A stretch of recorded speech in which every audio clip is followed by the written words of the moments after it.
And we are back, and we're doing all right. That is the unofficial title till we get this thing going. Voch Lombardi, Bryan Broaddus, how are you, sir? I'm doing excellent, sir. Thank you so much. I always love being on with you in these shows. I know I always talk about I hate the intros and stuff, but I really do want to tell everybody thanks for accepting me on your platform. I've got a lot of people that have reached out and how much they enjoy the work that you and I do together, and there'll be a lot more work in the future. Trust me on that. So, again, appreciate everybody out there and appreciate you, bro, for carrying me in all this way. Pleasure is ours. Pleasure is ours. Let's get to the pleasantries, Bryan Broaddus. I got a couple things tapped in for you today. This has been making a bunch of hubbub on the social media fronts, and me and my friends been talking about it in a bunch of different group chats here. I just want to pull this up and give you a general reaction to it. Sam Monson at your favorite football analytics platform, PFF, your guys over there, Bryan Broaddus, they said they made a list of the top 10 defensive lines. You know, Houston made some additions there, Raiders, Steelers, Colts. Cowboys sitting there at 6, Bryan Broaddus, and it makes sense that, you know, Browns, Lions, Eagles, 49ers, it's cool. They deserve to be top 5. They've made all the moves to be top 5 in that way. Now, Bryan, Sam Monson from your favorite platform here says that the Cowboys are 6th. But if you listen to Cowboy commentary, people, me, you, some of our cohorts and all that, we kind of on the D line there. So, Bryan, let me ask you this. Is PFF on to something? Or are we overreacting because we're in-house and we're so close to the Dallas Cowboys? We can complain about Mozzie Smith, but does every team has a Mozzie Smith situation that they're dealing with? You know, we got a Tank Lawrence, Michael Parsons, if you want to call him a D lineman, Osa. Are we ungrateful for the guys that we do have, Bryan? What's your reaction to this top 10 list and Cowboys being 6th? You know what, though, Voch? I feel like that if this was last year's team and this was Pro Football Focus's grade and they would have him as the 6th best defensive line in the National Football League, I would totally agree with them right now. I don't particularly agree with them right now with the way it is. I just don't feel like that. You know, there are clearly questions at the defensive tackle spot, especially the one technique. There's clearly some questions of where the depth is at defensive end. You know, we've gone through many a time talking about Sam Williams. We've talked about, you know, with Golston and some of the issues that they've had there. You know, we've talked about Fehoko. There's a lot more questions about this team. I think they're really basing this, the standing off 2 players. I think they're basing it off Parsons, and I think they're basing it off Tank. Yes, sir. And that's kind of where they're at. You know, I don't think the depth is there. I think last year there was depth. This year there's depth, but we're not really sure how well this depth is going to play. And I think that's where guys like yourself, gals, guys, everybody that covers this football team are going into camp with a keen eye on what happens with this defensive line and where do they get some of these players to step up that they haven't had in the past. If I could devil's advocate you for like 20 seconds, Bryan, because look, I don't disagree. We ain't great, and we wasn't great last year. We wasn't great last year. But if I could devil's advocate you for 2 seconds, Bryan. Yeah. Who played for the Colts? You know, and this could be my own ignorance or whatever, right? But besides TJ Watt, you know, who played for Pittsburgh? You know, who plays besides Max Crowell, who plays for the Raiders? You know, I know Houston made a lot of moves. I'm not even going to say their name because they made a lot of, you know, maybe they're not proven as a unit, but they got some names here. But we do have a Michael Parsons and we do have a Tank Lawrence. And I think we should feel better about Osa and all that. But who do these other guys have that can make them better than us, Bryan Broaddus? Well, no, it's a fair point, and it really, really is. And to me, I think that this team will only be as good as its front on both sides, on both sides, the offense and the defensive lines. I think there's some legitimate concerns, and you made a point probably 2 shows ago that stuck with me, and I'm thinking, you know what, he's right about this, that we look at our team, and I say we look at our team, the team we cover, the Dallas Cowboys. Sure. We look at the Dallas Cowboys and we're used to having depth and these pieces and all that. And you said something that was really good the other day. You said, listen, some teams just don't have what you have. Maybe now we're at the level of the Indianapolis Colts, Sure. the Pittsburgh Steelers. Maybe we're at the level of the Las Vegas Raiders. At one point, we had depth. We had everything. We had all these pieces. But now maybe you are who you are because you don't have those things. And I think I said it the right way. If I said it wrong, please correct me. Sure. But you did. You came out and you said, this team might be now what most NFL teams are. Mm-hmm. Instead of having just 1 to 53 being outstanding players, well, maybe now players 45 through 53 aren't as good as they've had in the past, and now they're just like everybody else. Yeah. I think that's an excellent point on your part. Yeah. Because maybe, but the chance to develop, the chance to see. I've been waiting on Sam Williams. I've been waiting on Golston. I've been waiting. This team could be better than what they've had if those guys step up. Mm-hmm. There's nothing telling me right now, though, they're going to step up. And sure. That's where I agree with you that maybe the Dallas Cowboys defensively are just, hey, this is everybody else in the National Football League.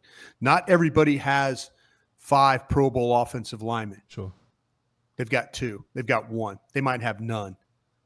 So I want to believe that this unit, I was surprised that they were ranked 6th, to be honest with you.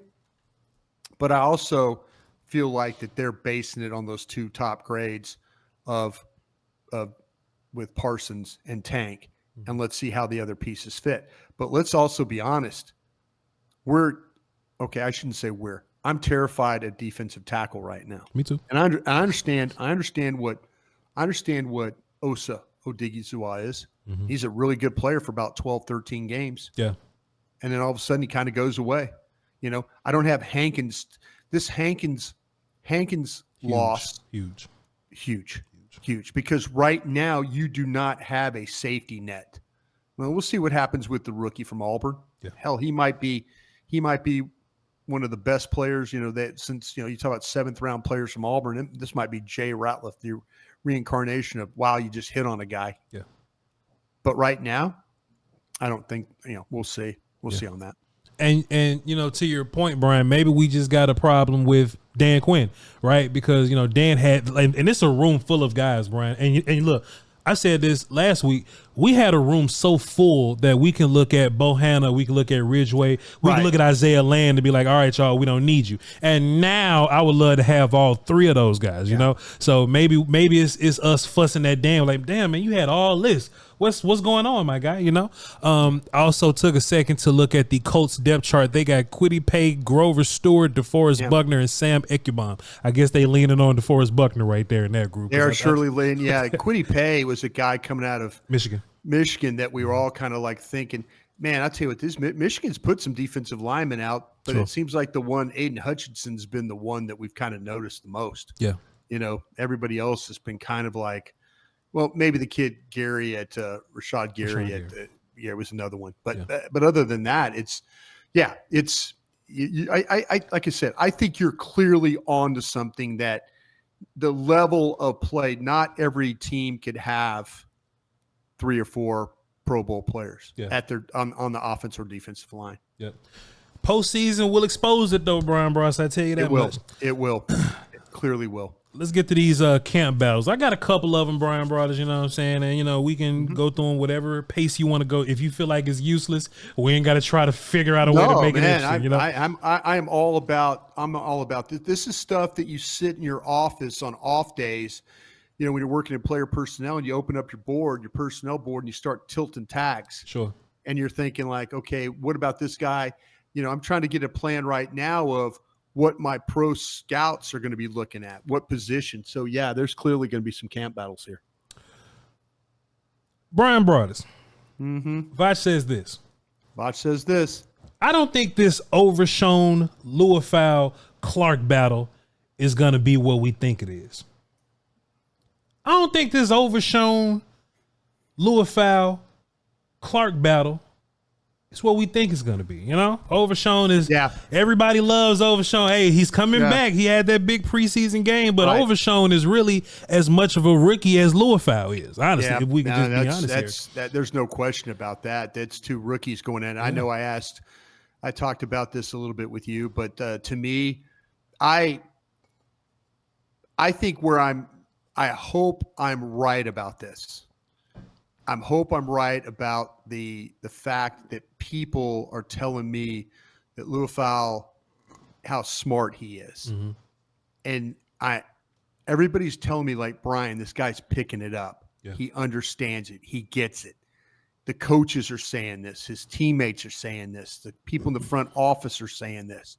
This is just not – I would say, though, they are just as anxious to see Overshown play. Sure. I think they really are. I think that Clark is clearly the third horse in this race. Mm. But I feel like, though, that they are going to find a way to get Leofau, Overshown, and Kendricks all on the field at the same time. And so maybe the battle is not going to be so much that. The battle will be, does Clark fall by the wayside? There's two of these three are going to play. Yeah. And quite a bit. What combination, we'll see.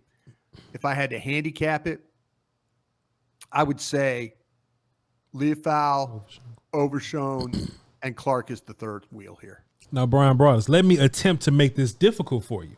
Let me ask you this question. If I says this, who's the most athletic of that crew? Clark, Overshown, Leofau. Who's the most athletic?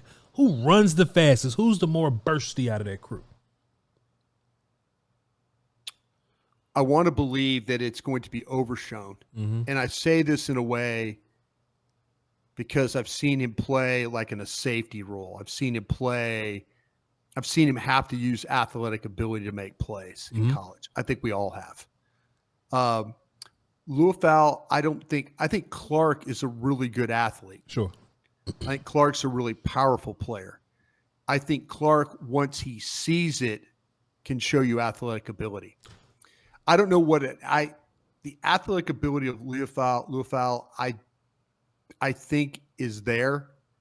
I don't know if you always see it, though. So here's my angle on that, Bryan Broaddus, right? Here's my angle. If Damone Clark has Eric Kendricks to direct traffic, does that do anything with his standing, right? Because I think Clark may be the most athletic out of all of them. Overshown can fly, but I think Clark may be just a tad bit more. Sure. So my logic is, Bryan, does Eric Kendricks flagging traffic, just like Vander Esch used to do, does him flagging traffic give Clark an edge over those guys because he may be just a tad bit more athletic than them? It is a point that you absolutely have to consider. I think what's going to happen is new coaches, well, not a new linebacker coach, but okay, think about this, because Paul Gunther is really Gunther's the linebacker coach, so the linebacker coach, so it really is a new coach there. Yeah, I'm going to say even Kendricks coaching still gives an advantage to Overshown and Leofau. But I don't disagree about the athletic ability. Sure. I think that Mike Zimmer is going to say, and Paul Gunther is going to say, give me the three linebackers on the field that all know what they're doing. Yeah. And I don't. But in the old regime, that would give Clark an advantage. But in the new regime, I think Mike really relies on his guys on his defense to be smart. Yeah. And I don't think he's going to take a chance on putting Clark in that situation if Clark is always asking Kendricks what the hell's going on. Yep. And mind you, I do agree. I've agreed with everything that you said. We just making conversation. If I I agree. I mean, you're right. Yeah. But Clark's athletic ability is off the charts. No question. I just think it's going to be a healthy rotation of Overshown and Leofau, and I think we're going to see more Leofau in those passing situations because of coverage ability. There you go. There you go. That's what I think it is. That's what I think it is. Yeah. Bryan Broaddus, is Tyler Giden and Chuma Edoga really a competition? Is it really a competition? yeah, Giden's your first round pick, but we seen that Oklahoma film, and we at least know Chuma Edoga can play games for you. He may not know the plays. Chuma Edoga may not know the plays and may get you killed once, but at least he can play for you. He can play games for you. Do you think Giden can catch up? And I'm saying this correctly, because I think Chuma Edoga is a smidgen ahead of him right now.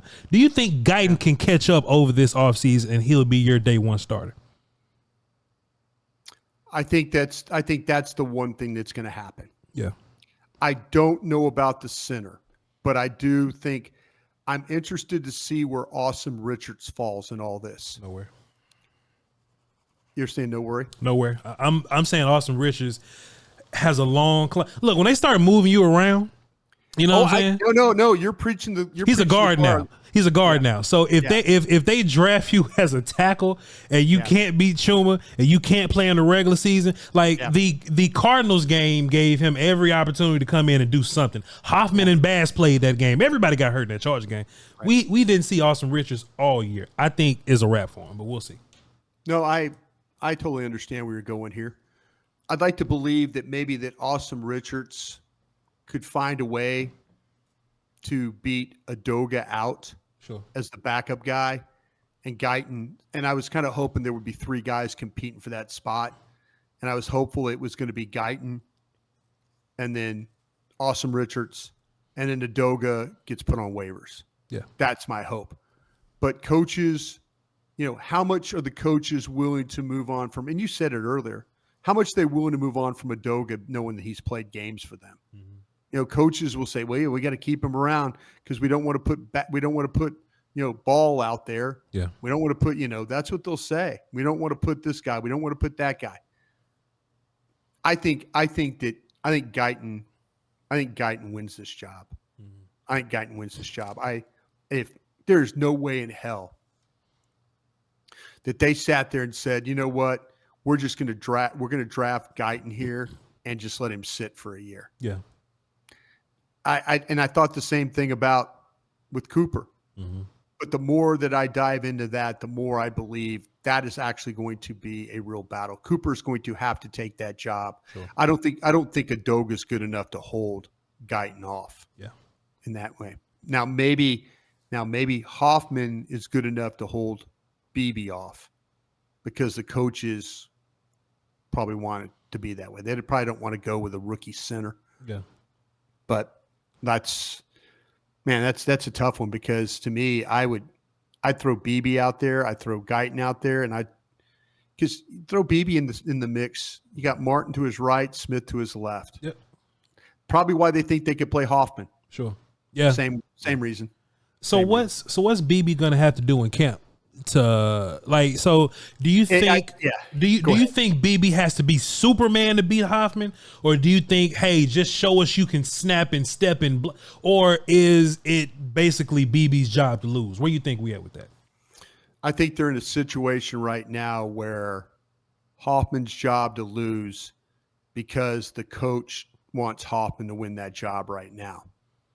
And if BB is out there and clearly better, and you and I are at camp and we're watching practice and watching these preseason games, and we see all of a sudden that Hoffman's on the ground, Hoffman's getting ragdolled out there, Hoffman's getting knocked, down at the second level, and BB looks like he's playing with power. I think it has to be. I think the three judges are going to have to. It's probably going to have to be. It's going to have to be a knockout, I think, for that one. Because I just see the coaches lining up on that one, and I hate that. The coach will say, yeah, I'll give you Guyton. I'll give you that one.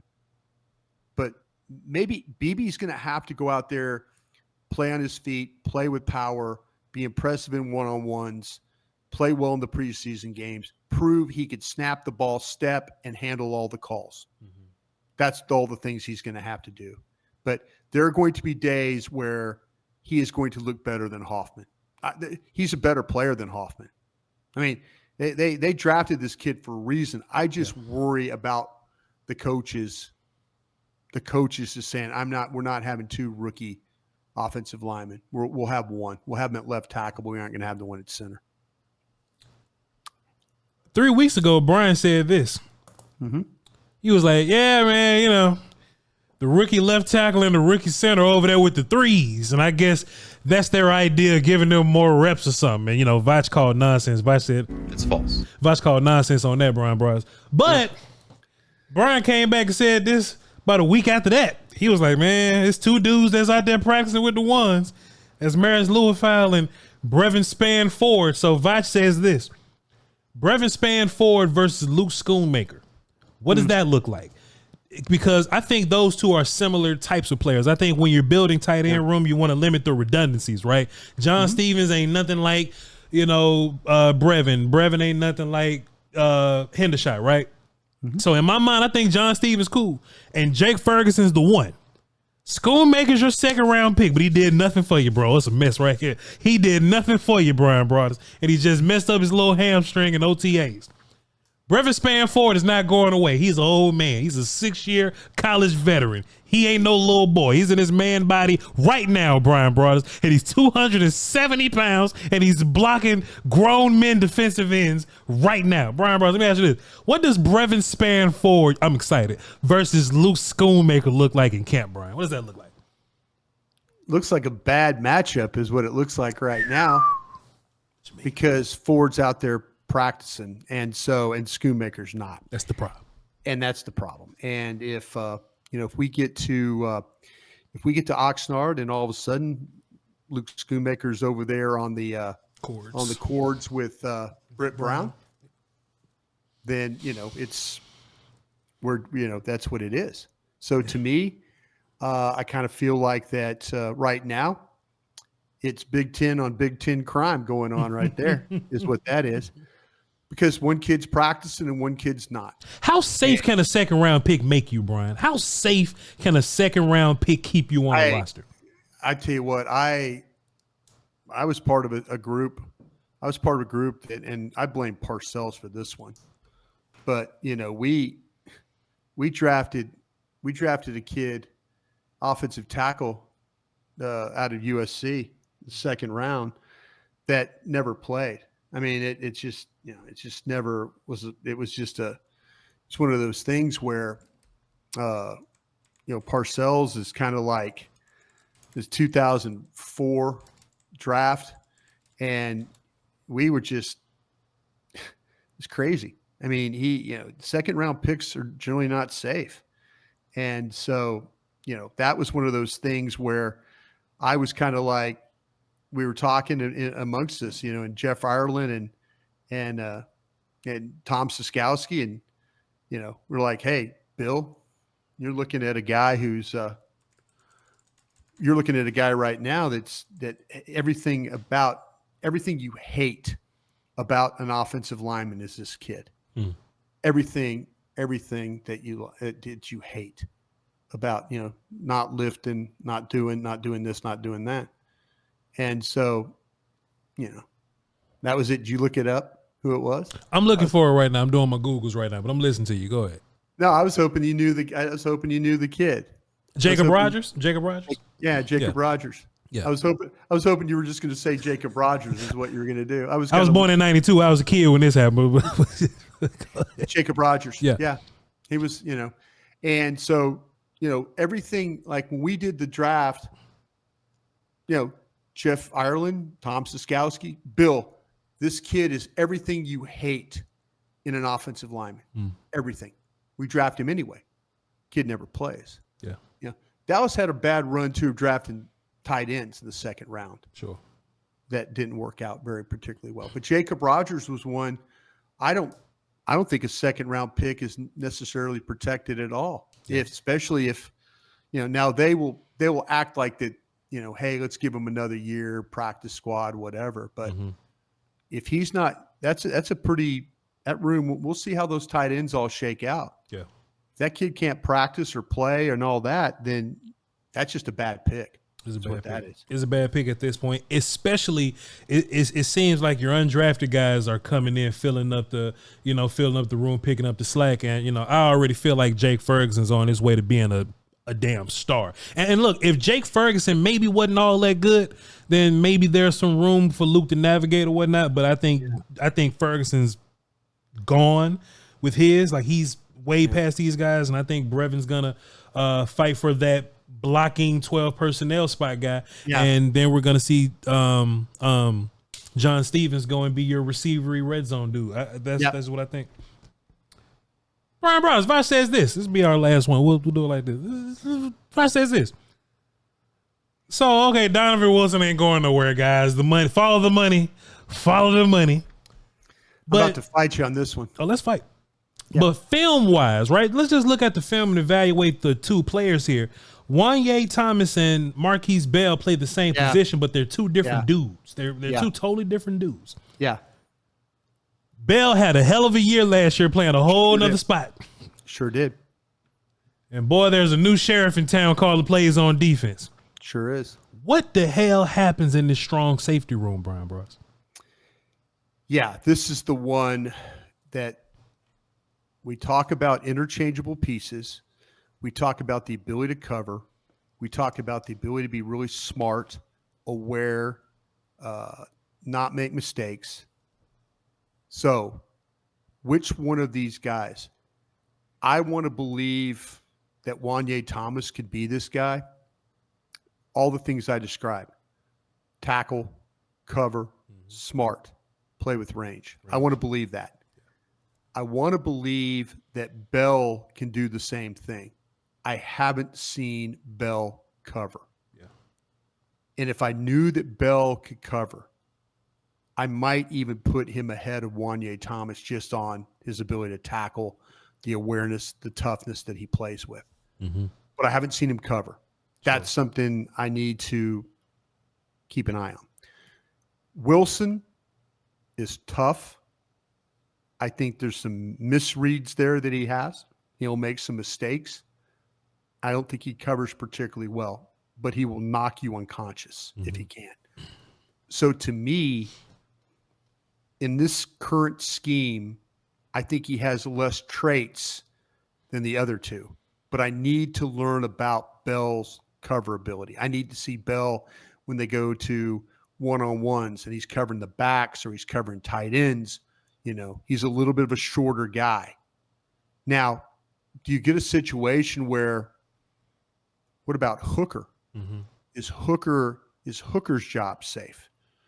You know, I don't see anybody right now that's going to take his job unless we determine that, well, look, Thomas and Bell combination, they cover, they're tough, they tackle, they're smart. You know, I think Hooker's smart enough. I don't know if Hooker has the cover skills necessarily for Mike, but he's going to start out playing the position. Sure. We'll see how they handle that. I'm really anxious to see some of these young kids too, but you know, it might be a tall ask, you know, to ask, you know, Julius Woods, you know, and Emory Johnson and those guys Imani Johnson to step up and be these guys right now. Probably more like practice squad guys. Yeah. But they're going.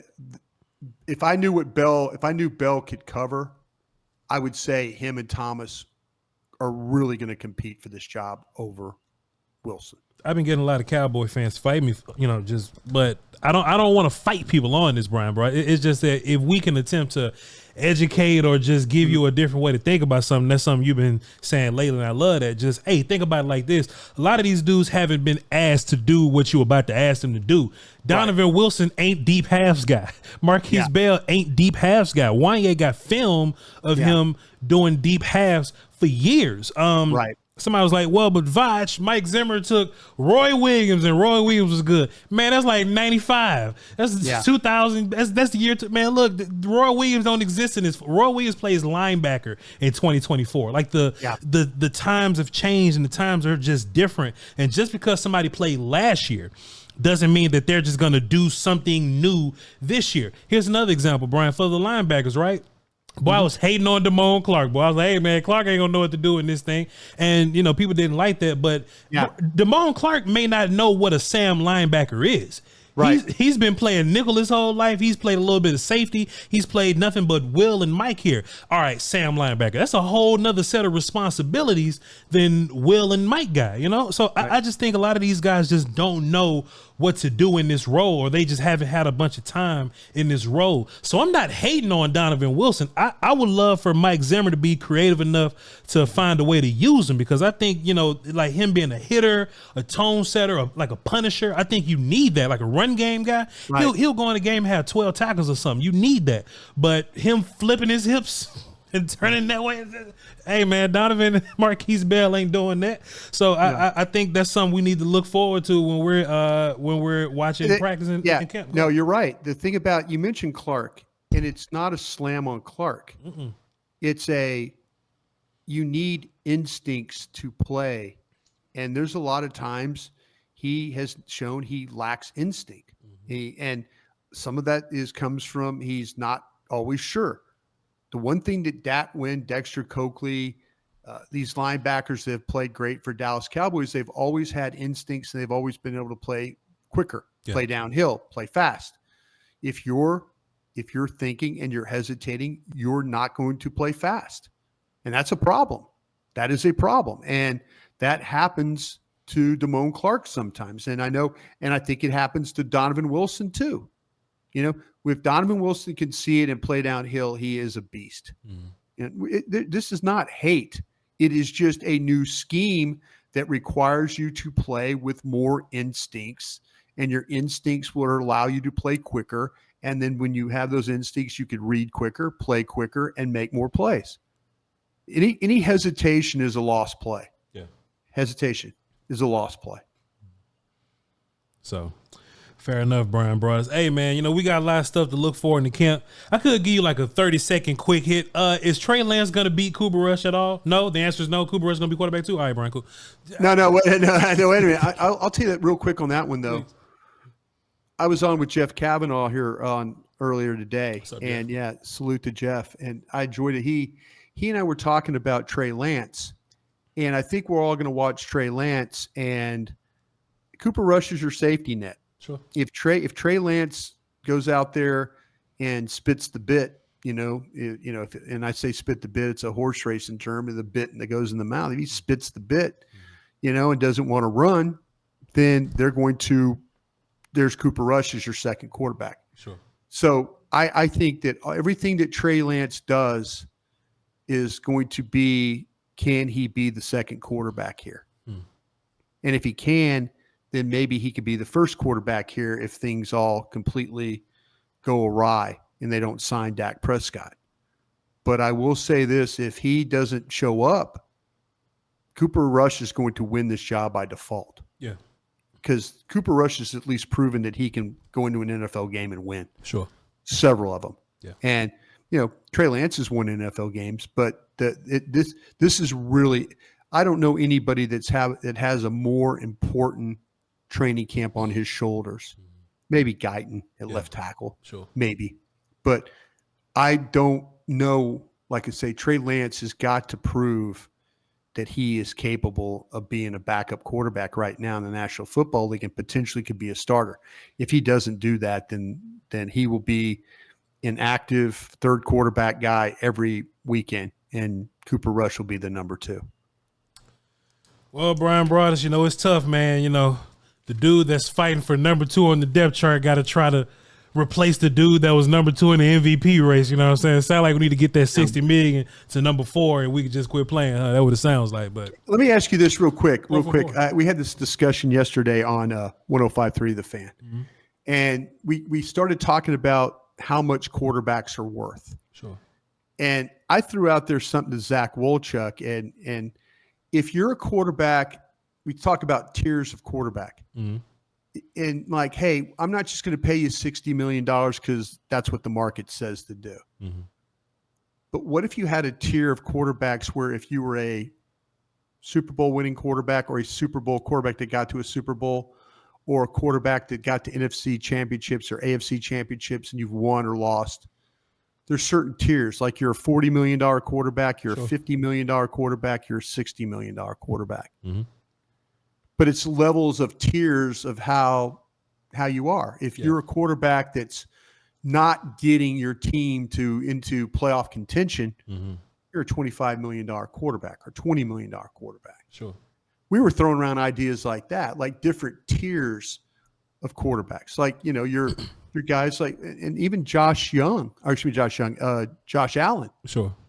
Josh Allen, he kind of falls into the $50 million quarterback because he's been to championship games. They've won divisions, stuff like that. Sure. So if you're that guy, I'm not just automatically going to give you $60 million because that's what the market says to, but you fall into a tier of, well, no, your resume says you're this. Yeah. Is that something you would like to see, or are we just pie in the sky dreaming something there? I would love to see in the future quarterback contracts not even count against the cap. I would love that. So now we got room to make make roster building a lot more fun or whatever, because at some point quarterback contract is going to take so much out of your pie that the rest of your team might be trash, and that's no fun. But quarterbacks have the advantage of going, pay me $60 million. No, right. Good luck. Good luck. You know what I'm saying? I'm the most important position in this thing.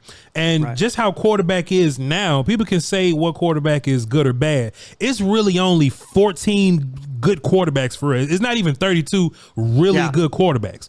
Right. It's like Kirk Cousins may be the last really good quarterback. And people say Kirk Cousins sucks, right? But whatever. Right. I don't think you can pay I don't think quarterbacks get paid by what they've done. Because Justin Herbert hasn't done anything.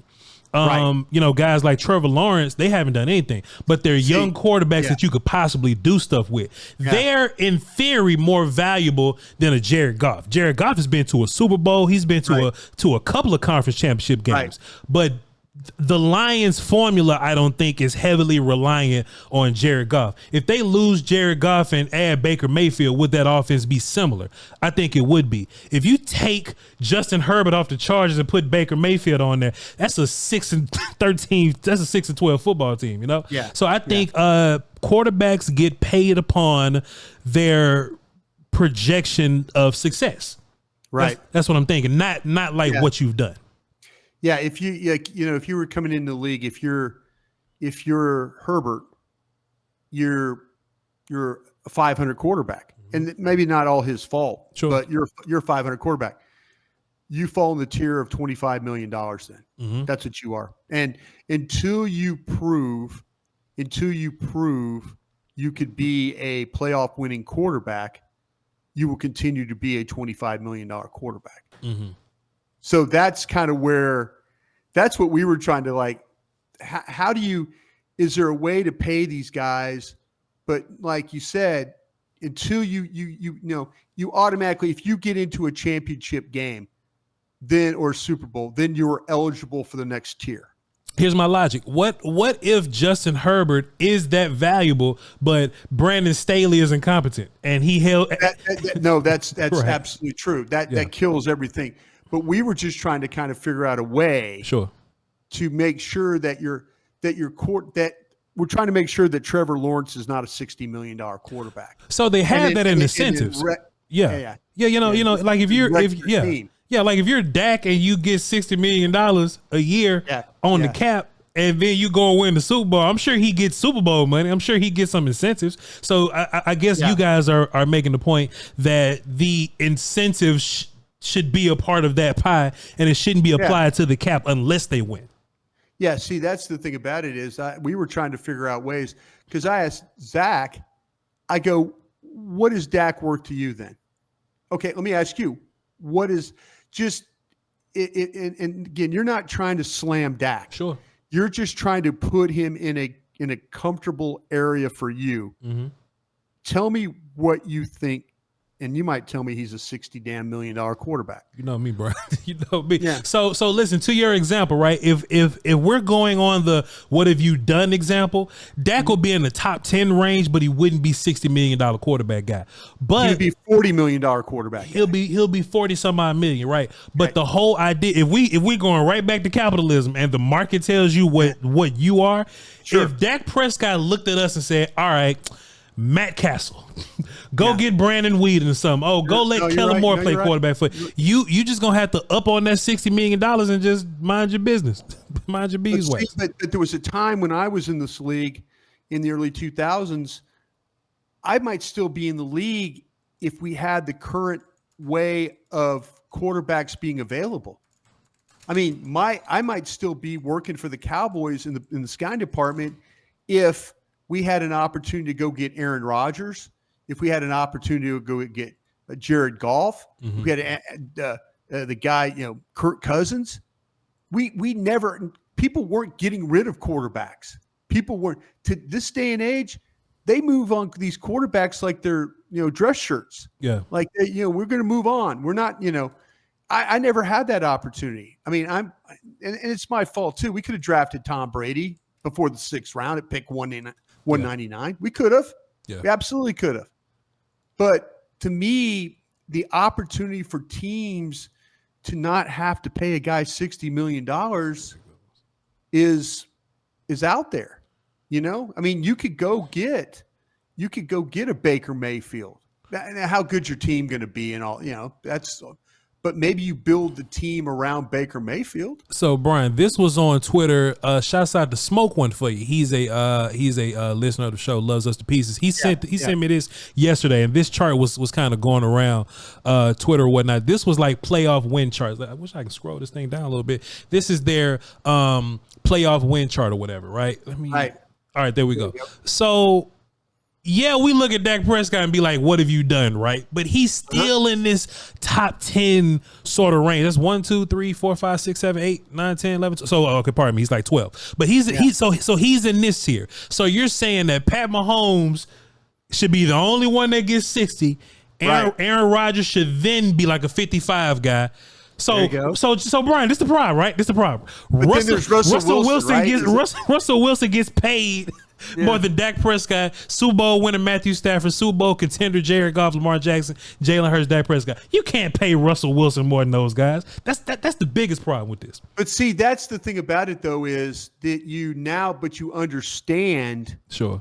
You understand that, like, okay, he is getting paid because he's getting paid. Like, you see all those guys, like, I think that's Gardner Minshew down there at the bottom and all those guys, at the very, very bottom. Yeah. Caleb Williams down there, Jalen Daniels. See, now they have the opportunity to be up in that, they have the opportunity to be who in that second of the two group in AFC right there. That's Hurts, Jackson, Jackson, Mayfield, Prescott. Yeah. Okay. Those are two playoff win guys, right? Yes, sir. See, now Hurts has taken his team to a Super Bowl. He was carried to that Super Bowl. He beat Daniel Jones and Kirk Cousins on the way to that Super Bowl. But that's fair, though. That's fair. In our system, he's earned the right to be higher up. Yep. Because when you take your team, it's kind of like winning the Masters golf tournament. Yeah. When you win it, you get to come back every year. Kind of a thing.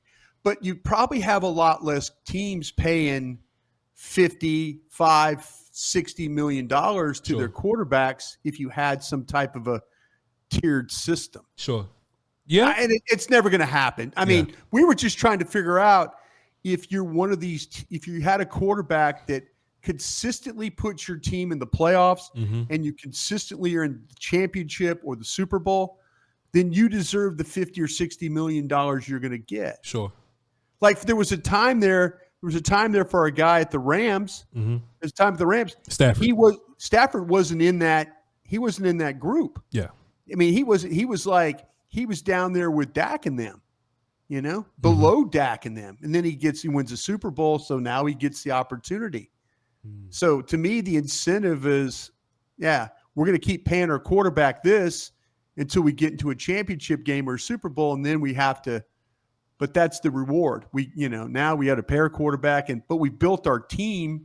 We still have money to build our team so we can get to the championship or can get to the Super Bowl. Man, paying Justin Herbert $3 million a year would be crazy, wouldn't it? Just to be able to have that guy. That's what I'm saying, though. If if you have one of these guys at the bottom, group 1 and group 0, that's now if you hit on one of those guys, and all of a sudden, like, look, say you're paying $55 million for that guy in Jacksonville. Yeah. I mean, he's in that group one right there. The group, well, the one win team is we're looking at right now. Yeah. And so he is in the same group, getting paid the same as your guy with the Giants. Yeah, and I think ultimately you're paying to have a shot. You know what I mean? Like, you're paying this big money to just have a chance to just do anything, right? So you could be this top tier team. You could take a quarterback that hasn't done very much, right? Mm-hmm. But if you take that quarterback, so let's just say Peyton Manning with the Colts, he won one Super Bowl. You'll think he won 5 or 6, but he won one. The Broncos had everything else. So they go, hey man, Peyton Manning, I want to pay for your services, not for your playoff cachet. I want to play for your services for you to come in and possibly uplift my team. Like, that's what teams would be paying for. Because I know for sure if Dak Prescott leaves the Cowboys, Cowboy fans won't agree. But there are some teams down here that'll throw some money. See, that's what I'm saying though. That's what I'm saying though. If Dak, there would be a reason to keep Dak around. And, because he just keeps signing. Okay, he's a $40 million quarterback or a $35 million quarterback. Sure. So you can make a decision. You can move on from your $35 million quarterback, or you can keep going. Sure. Keep paying it. And then, but like I say, but he knows right now until he gets to this level, he's capped at $35 million. Yeah.